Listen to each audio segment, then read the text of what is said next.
Hello, and welcome to another Angry's unit of the week. And today we're taking a look at the Wespe 105mm self-propelled artillery gun. During the initial successes of the German Panzer Army in the early stages of the war, one of the problems that they were coming across was that the artillery could not keep up with the rapid maneuvers of the panzers as they break through the enemy front line. So the idea of bringing self-propelled artillery guns which could keep up with the panzers was introduced, and especially during the war in Russia, it would eventually try and convert two of their main artillery guns, the 105 and 150mm, into a self-propelled package. For the 105mm, it would essentially just mount it onto a modified Panther II chassis, and that is how the Wespe was born. It was introduced in 1943, with production ending in the summer of 44, with just under 700 vehicles being made. And in terms of its actual service, it performed pretty well. It essentially filled in the role that it was designed to do, and it could keep up with the Panzers.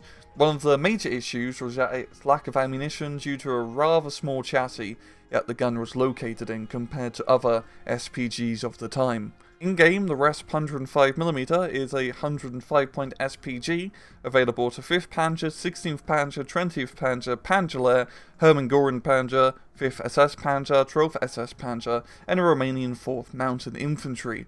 It has one weapon, so you got a 105mm cannon with 24 high explosive shells and 8 smoke shells. It's a pretty standard 105mm cannon.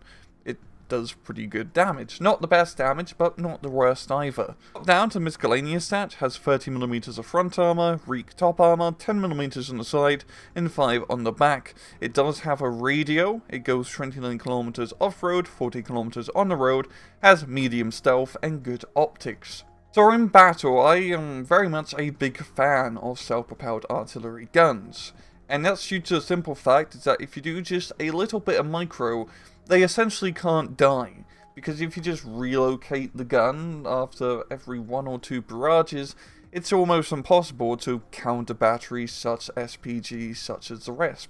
And considering it does have the infinite range, you're going to have it pretty close to your spawn. And it also has a radio which is quite nice with a lot of German artillery units, meaning that you're going to have very accurate shots even if you're all the way back at your deployment zone. Compared to the standard 105mm gun, it is 30 points more expensive, but it's definitely worthwhile just for the extra survivability of having armor and also being mobile. One of the big downsides though is you do have a little bit less ammunition, which does suck, especially if you're getting them early on and if you don't have any A-phase supply half tracks. You just have to be a little bit more conservative with your shot placement. But I don't think it's too big of a deal, and later on in B and C phases, you're probably gonna have enough supply vehicles to keep up with this ammunition load. And also compared to my favourite SPGs, which are more the half tracks, it's honestly not that more expensive. Only 5 points more compared to the 2.5 run, and 20 points more compared to the 250 mortar half tracks. Now I definitely think that extra 20 points is a worthwhile investment, as this is a big proper artillery gun. Like I said, you can keep it in your spawn and you can just barrage everything to hell and back. And in terms of the gun itself, it's pretty good. It's not the best thing in the world, of course. 105mm only get you so far, but it has a decent fire rate, meaning that you can keep units suppressed, and it also has the all-important smoke ammunition. And I don't think I need to explain just how useful smoke is in this game. It also has pretty good availability with 2 in A phase, 4 in B phase, and 6 in C phase. And considering you're pretty much getting this mostly in Panzer divisions, it's a very useful unit if you're trying to do offensive maneuver warfare and making breakthroughs with half tracks and Panzer IVs rushing the enemy front line. In terms of actually bringing it into a match, however, I wouldn't really recommend it in 1v1s, as the current meta is still just off-map artillery spam, and if you are seeing on-map artillery, most of the time it's usually just cheaper mortars to help you out in town fights. While the Wespe, with its longer range and keeping it in spawn, it's going to have a longer travel time to get to the target, and I find in 1v1s, especially if you're using smoke, you want it to be pretty instantaneous. But still not terrible in 1v1s, I think you could make it work, but it's just not the best idea. You're really just off-map artillery.